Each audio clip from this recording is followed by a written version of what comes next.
Hey women's hockey fans, happy Martin Luther King Day 2021. As promised, I am giving you the second piece of my interview with Anne Torkarski. But before we get into that, as I mentioned, today is MLK Day. I'm actually set to make an appearance on NWHL Open Ice, so hopefully I can talk a little bit about that. But before I head to NWHL Open Ice, the Willie documentary is playing on NHL Network. I actually got a new cable bundle that allows me now to have cable. I haven't had cable in years, and it's a part of my internet package, so I'm actually really excited I get to watch cable again. But particularly excited because this MLK Day falls on the anniversary, the 63rd anniversary of Willie O'Ree breaking the color barrier in the National Men's Hockey League. And I have said before that my entrance into hockey has come primarily through Black women. First, my sister. I've talked about Blake Bolden and the impact that she made in the very first NWHL game that I watched, and on and on. I had a conversation today with Soraya Tinker, and I'm mentioning these names because, I am name dropping, I am name dropping because, unfortunately, Soraya Tinker, Cherie Stewart, Whitney Dove, who's playing in the league right now, Kalia Johnson, and other particularly Black but also Indigenous players, Brooke Stacy, or Kelly Babstock, who is Native. They're just so many athletes. Megan Huertas, those who are Connecticut Whale fans or listen to me on Connecticut Whale, basically anything, know that I love to say the name Megan Huertas, and I love talking about her history because she, like me, is Cuban American, of Cuban descent. And I've been lucky that those stories have always been hockey for me.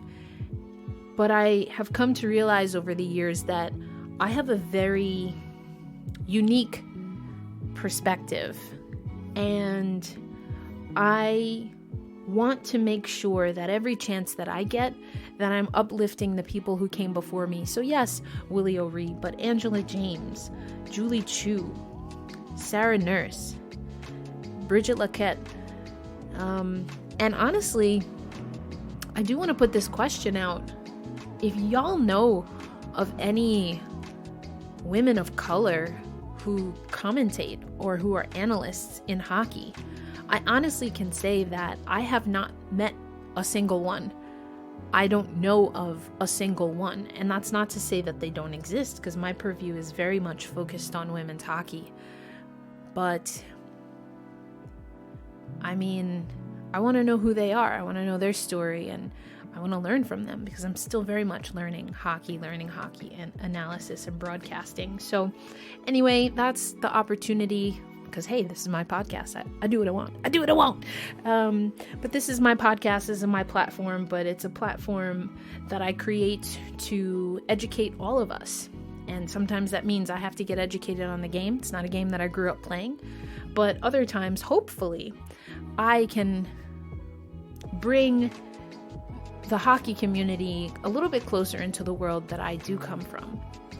So once again, thank you for joining me and listening to the Founding Four podcast, whether this is your first episode or if you've joined me for all 4 seasons so far. But we're going to get into part 2 of my conversation with Anne Torkarski, and it's NWHL 101. But like part 1, you should stick around for my intermissions maybe is a better phrase, but stick around for the intermissions because I do have some NWHL news that I'm going to give you. Here's Anne.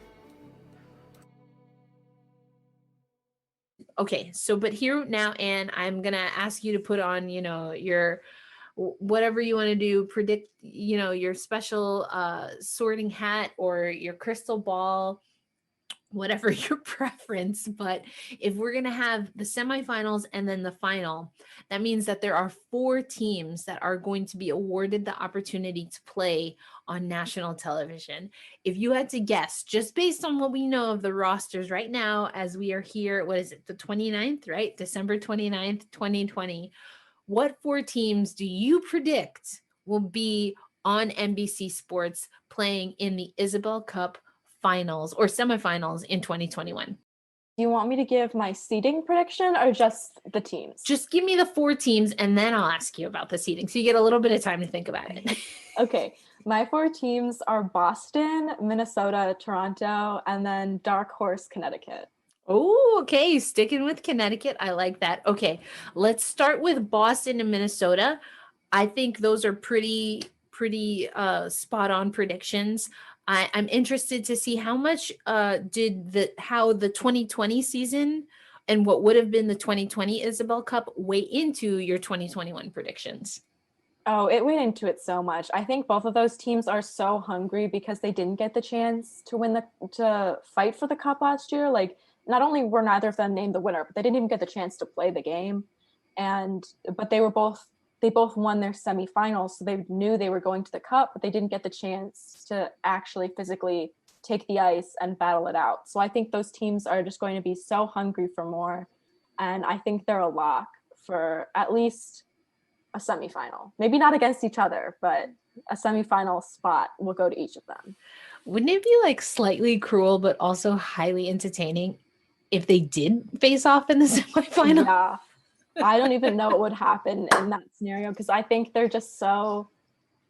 were both 2 really good teams. So I honestly don't know what would happen if they faced off in the semifinal. I think that'd be a really intense game of hockey. I think I'm kind of rooting for that.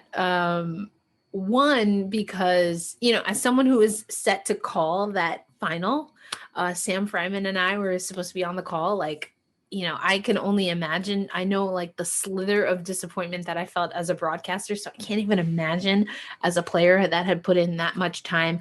And then, of course, you had that the Boston Pride, and this is something that Anya Packer got just slightly wrong in her 2 minutes or less.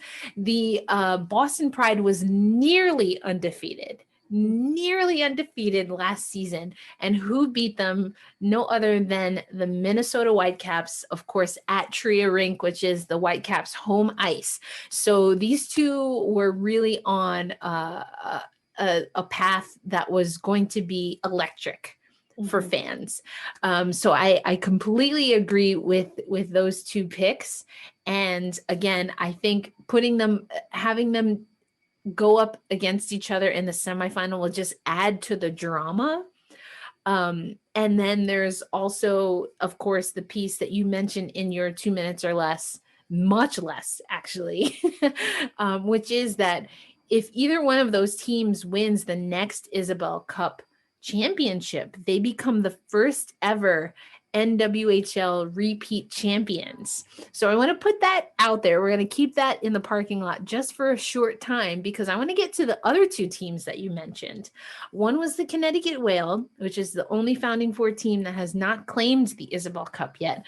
But then you also mentioned the Toronto Six, which would mean that they would become, if they advance to the final and then win the Isabel Cup final, they would be only the second ever expansion team, which of course there's only ever been 2 expansions. So there you go. But they would follow in the tradition, if you would, if it becomes real, in an expansion team winning an Isabel Cup in their first year. Do you think that could potentially happen for the Toronto Six?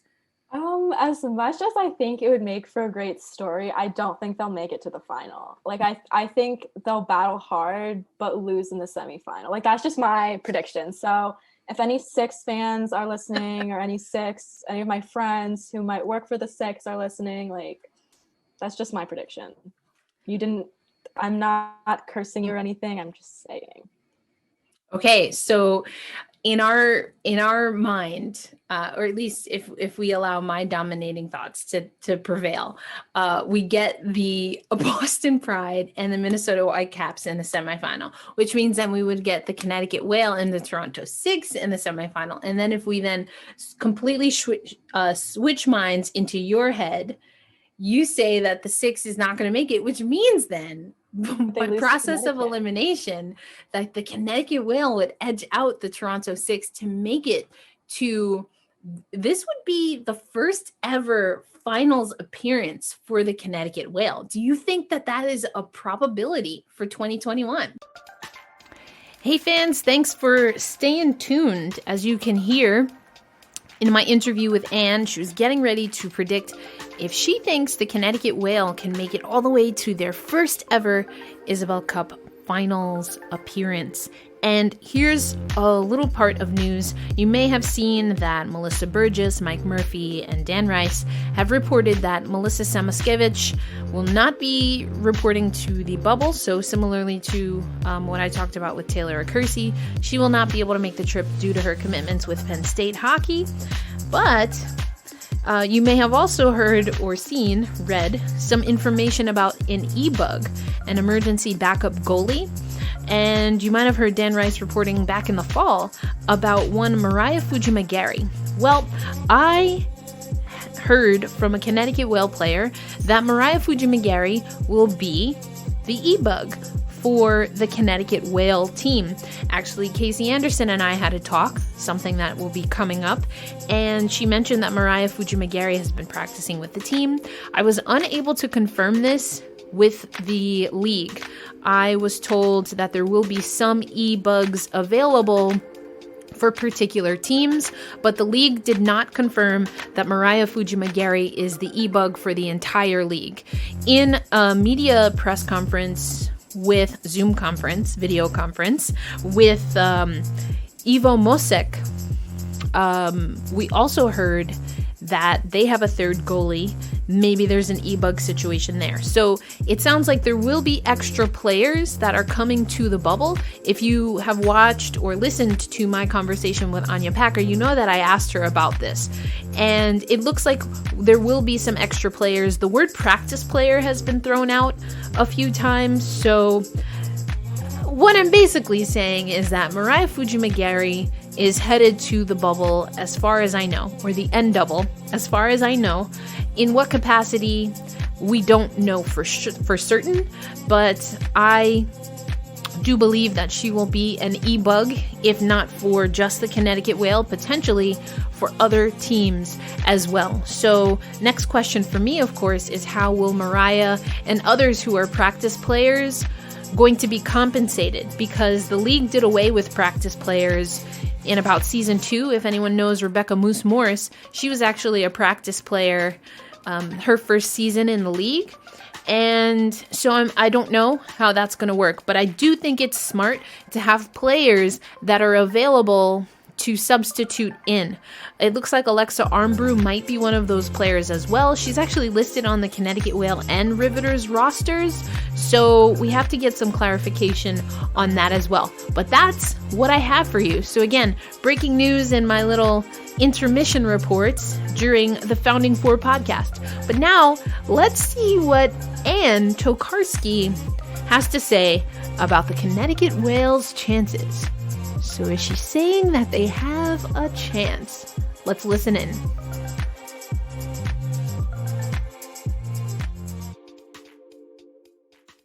I think it definitely is. I think they've built such a strong roster in the offseason with so many new pieces that I think it's a legitimate possibility that they could make it to the final for the first time in franchise history. Like I would not put it past them.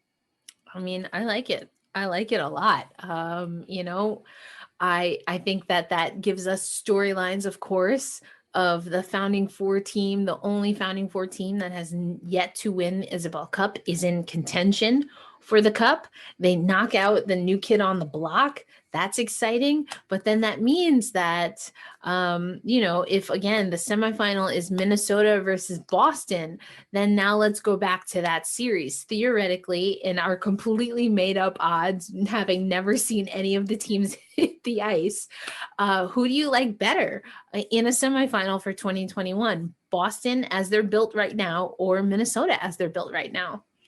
I think Boston. Ooh. I just think they're returning so many players from last season, and all the players they're returning were absolutely dominant last season.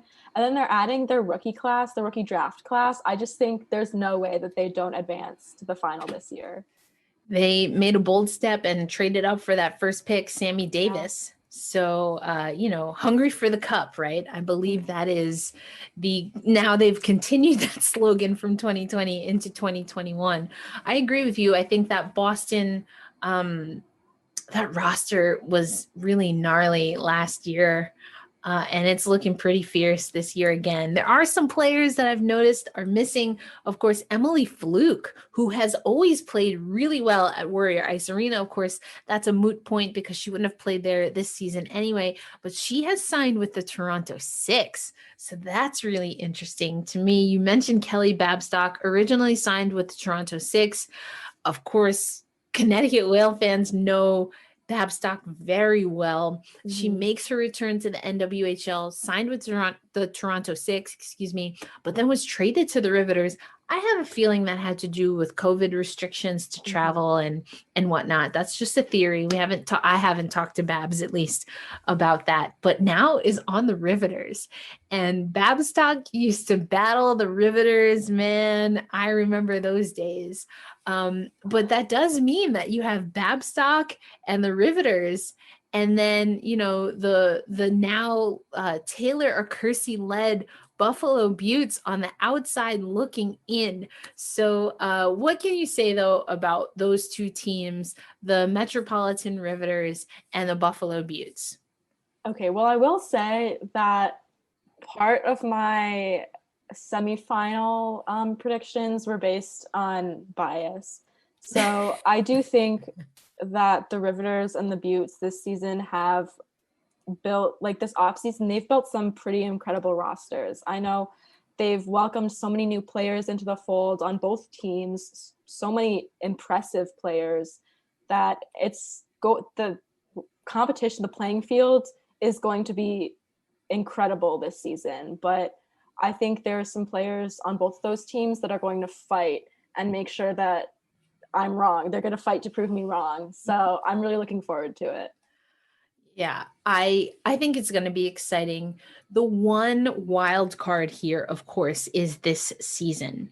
The teams are only playing each other one time. So it's essentially like the newest format, because the first Isabel Cup championship was a series, both the semifinals and the finals. That has now switched to it's a one and done. But now it's essentially the entire season is one and done, and then you go into the playoffs. And that could mean, especially with a season that is constricted by COVID and you don't know how injuries or, unfortunately, even positive tests could impact a roster. I mean, this is going to be a mad dash to the Isabel Cup final. I don't even know, like, I think anything could happen at this point. Like, even just trying to narrow down my list of who I think won't make the semifinals and who will, I was like, okay, like, I think these teams are going to make it, but that means these two really good teams aren't. And I don't know if any of that's going to be right. Like, there's no way to tell because everyone's gotten so good and built up such good rosters in the off season. It's like, there's literally no way to predict anything just because everyone's so good. I know. It's fantastic. I can't wait. I'm like a kid in a candy store.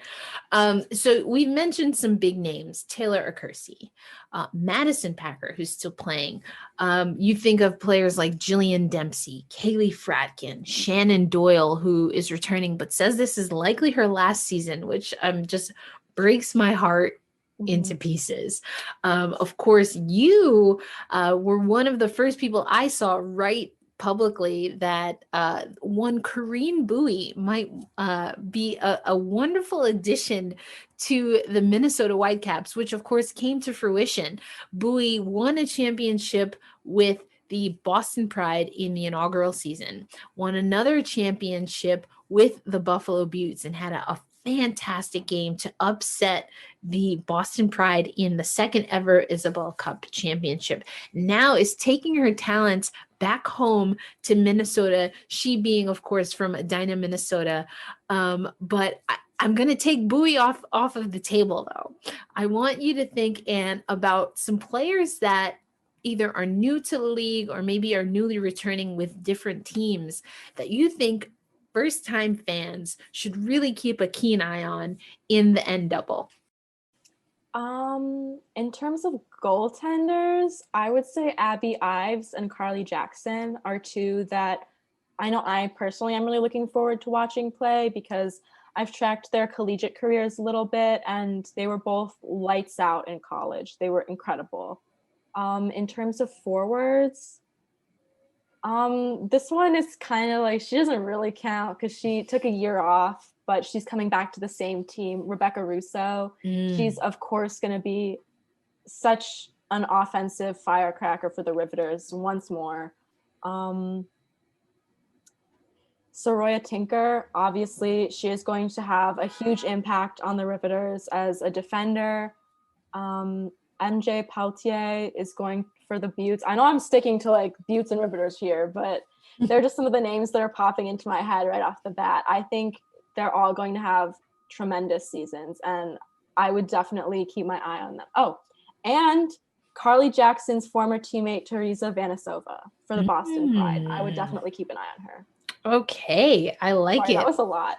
No, that's fantastic. I love it. I love it. I tell you someone else I'm really excited to see hit the ice again.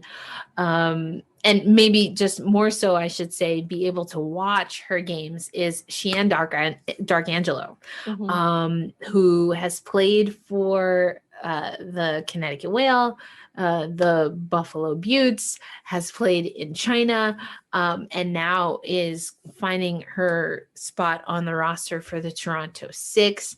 We also saw Michaela Grant Mentis, who had a fantastic rookie debut for the Buffalo Beauts, but now is going to remain in her home country of Canada to play for the Toronto Six. I think that's exciting. You really can't understate, though, the energy that Digit Murphy is bringing to the Toronto Six as first president, but now announced as first ever head coach.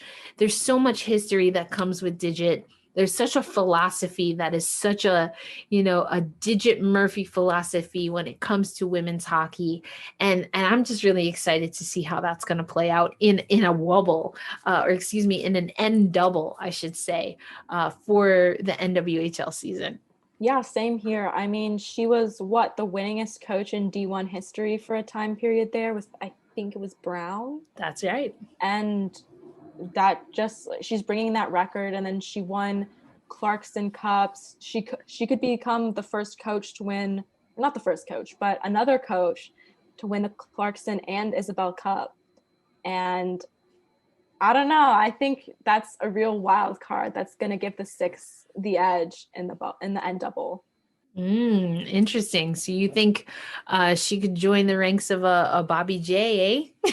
Yeah, I wouldn't be surprised. Of course, Bobby J coached the Boston Blades of the now defunct RIP CWHL, but also then transitioned over to become the head coach of the Boston Pride and win the inaugural NWHL Isabel Cup. Also, though, I should say, Jack Brote. Yeah, that's who I was thinking of. That's originally. Who you were thinking of. Yeah. Okay, that's right. I was like, actually, we've got two. Be the first woman, though. That would be one Digit Murphy. So we love to see it. So again, there's so much excitement around the NWHL. I think we're just going to have you back in to talk about more WOHO. Of course, we didn't really touch on the PWHPA. We didn't really touch on NCAA. There's so much exciting women's hockey happening. But if you had to summarize, I gave Anya 10, but Anya just does her Anya thing and you just absorb it and take it because it's all fantastic. But 10-ish. If you had to say like 10 defining moments for the NWHL in 2020, like what would be some of the things in your top 10? Hey listeners, it's Erica again. Before we get to Anne's top 10 NWHL moments in the 2019-2020 season, I would like to share one of my top moments in 2020, and that was that I was able to really invest more time, more money, and more resources into this podcast and a few other endeavors, including making this podcast readily available in video format as well. And I realized that there is a hard of hearing community that is really a part of the hockey loving community and has been following some of the work that I did, especially on social justice. So by having video equipment and my fancy microphone that I like to show off in my videos, I have been able to make women's hockey more accessible. And that is not possible if not for my A1 Day Ones, my Patreon posse. Whether you give $1 or you upfront all of your annual donations, which you can now do in Patreon, I want to thank you. I can't thank you enough. I mentioned it in the last podcast, part 1 of this podcast, that even me being able to be an analyst for the NWHL season, we're going to be calling games remotely in a studio in Florida. I wouldn't have been able to comfortably do that, pay all of my rent, my bills, and the overhead for this podcast, if not for the Patreon posse. So thank you to those who are already a member. If you're not a member, I hope you consider joining the Patreon posse. Again, helps me put out great work. The Patreon posse has known for at least a week, if not longer, that I was headed to Florida to call the N-double season. And I try to give a few other things here and there. Again, I'm really growing that part of my essentially freelance business. So thank y'all for listening. And please continue to like, share, and subscribe. And hey, send me a comment, a review, and let's be friends.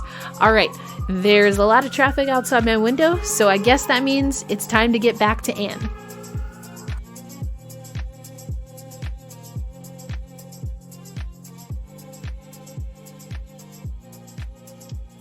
I would say the Whitecaps upset of the Boston Pride would definitely be up there. I would say the Kelly Babstock trade would be up there just because we don't see a lot of trades. Sure. So that one was just kind of out of the blue, to be honest. I woke up and I was like, what? Yeah, for sure. I would say also the Boston Pride trading up in the draft to get the number 1 overall pick, which they then used to select Sammy Davis. That was a huge one. That's 3. Mm-hmm. You're doing good. You're doing good so far. Do I have to come up with 10? You can come up with however many you think suits. Okay. I'd say the Connecticut Whales' first win. That was a big one. Big one, for sure. Oh, well, this was 2019, I guess. But Taylor Acursi's 4-goal game. Oh my gosh. Incredible. That was wild. I don't even know what to call that. Like, what do you call it when a player scores 4 goals? Like an Acursi trick?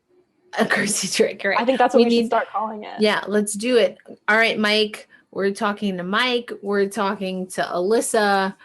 Y'all come up with something for us. We're going to go the stats gurus on that. But I think you're right. We need an ism. We need it to be named likely after Taylor Acursi. But then Buffalo still lost that game. I know. Oh my gosh. That was like I would put that as one of the defining moments of the past year-ish, like the outdoor game, the Buffalo Beliefs Classic. Mm-hmm. I'd put that as a defining moment. And then I might squeeze as a separate moment Acursi's 4-goal performance, just because like fair enough. Those are two separate things. In action at that game and didn't someone get ejected from that game too? It's very possible when you have the Buffalo Buttes versus the Metropolitan Riveters. It's quite possible. I know that there were multiple Rivs players in the box at one particular moment. That was also the return of Ashley Johnston to the ice. That's probably another one of my moments. And now she's going to be assistant coaching the Riveters. So Fantastic. I'm really excited for that, to be honest. I think she and head coach Evo are going to do just a terrific job. Yeah, I think that has the potential to be a very well coached team, with Ashley Johnston being an OG Riveter, made her return to the ice. That was fantastic. I unfortunately was not able to be there in Buffalo. I was there was a Connecticut game. I think it was earlier in the day. But being able to see that moment was fantastic for sure. So you're doing pretty good. I think we're at about 7. So how would you round out the last 3? All of 2020 is up for grabs. We'll count the 2019 season as part of 2020. We'll just do it that way. Okay. That one game where Sam Walther made like 70 saves. That game's definitely up there. Sam Walther. Just like all of the goalies in the NWHL ever. Like, what? And I remember being so sad that she wasn't going to come back this season. Yeah. I know. But the Riveters aren't at a loss. Like, they have Tara Hoffman and Sonia Shelley, and I think that's a pretty formidable duo. So for sure.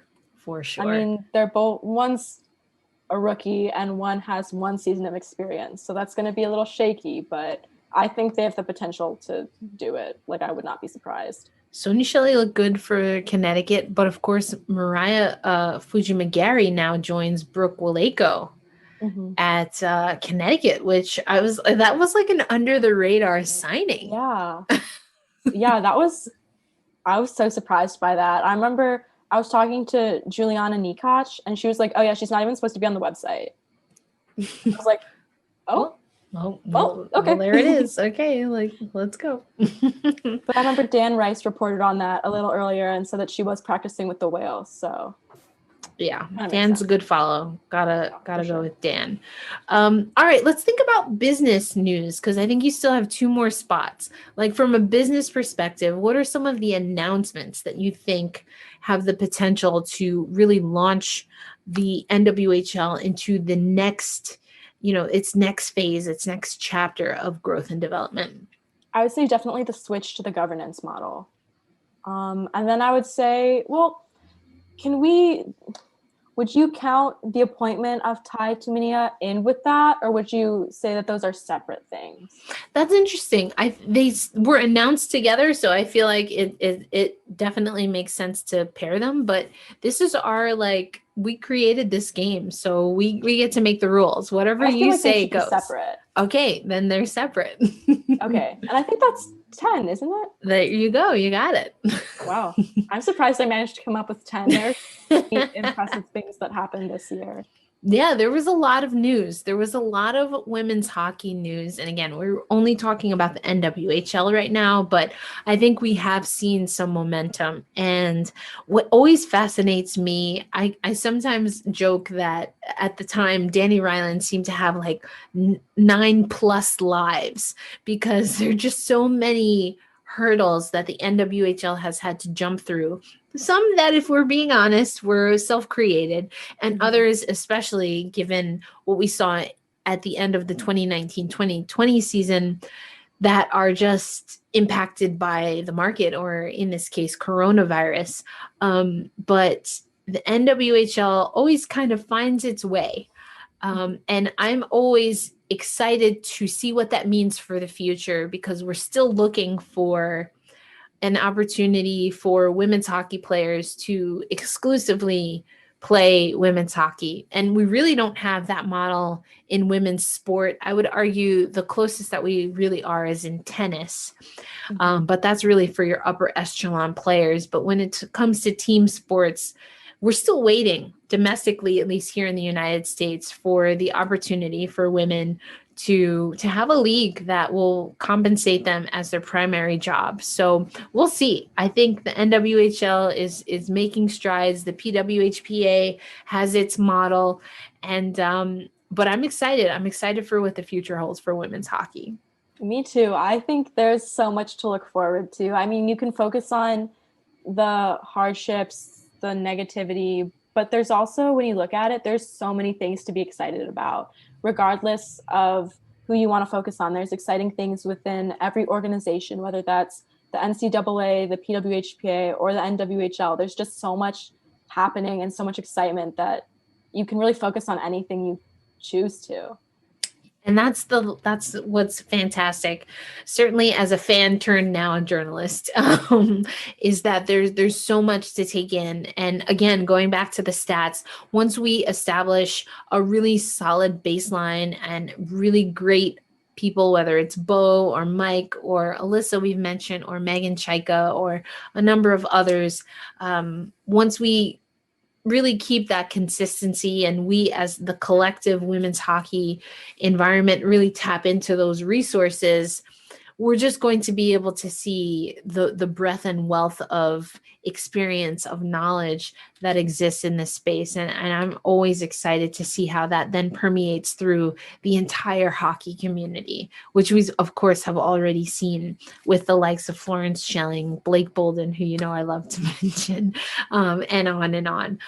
But Anne, I want to give you final say, last words. We've talked about the NWHL, but are there any other things that are exciting you or things that you want to re-emphasize, things that we didn't talk about here that you think are important for especially new fans to keep in mind when it comes to the NWHL? This is kind of like a little out there, but it still does relate to the NWHL. But I would say keep an eye on the NCAA, just because those are the future professional women's hockey players. So many players came from the NCAA. Even the players that came from internationally, a lot of them got their start in the NCAA. And I would say to keep your eye on some of those schools in the ECAC and Hockey East and the WCHA, even in the CHA and the NEWHA. I would say, sorry, that was a lot of acronyms, but keep your eye on the NCAA and you might just find one of your team's next greatest stars. I love that. Talking about that pipeline that we want to establish for when there is, again, professional women's hockey, where it is the primary occupation of those who are in the league. So I love that. But Anne, we have to make sure, I am going to make sure to link for everyone. I don't know if I point here. I think I point here versus here. I'm just going to do this. We're going to make sure we link to the 101 that you have done. So that's a great resource. And we want to make sure that we promote that. But also, where can viewers and listeners find you? You can find me, my bylines, at the Ice Garden on Twitter. So that's just THEICEGARDEN, just the words, the Ice Garden. But also you can find me personally on Twitter at Anne Torkarski. That's Anne with an E, Torkarski, TOKARSKI. Excellent. It's always such a joy to talk with you, Anne. I cannot express enough how thankful I am that you are a part of the women's hockey community. And of course. So always want to make sure we hype up the next generation, you know, auntie, as they call me, certainly in women's basketball, but I think it's shifting over to women's hockey as well. But, you know, I've been around, done a few things, but I always love to make sure that we're uplifting those who are consistent voices, and you, Anne, fit the bill when it comes to women's hockey. So thank you so much for your time. Yeah, of course. Thank you for the honor of having me on. I'm so excited. I'm just really excited, and I want to share that with everyone. So we still like the idea of the snow globe, and I hope the NWHL has some fun with snow globe type themes and maybe filters or whatever the heck is going to happen.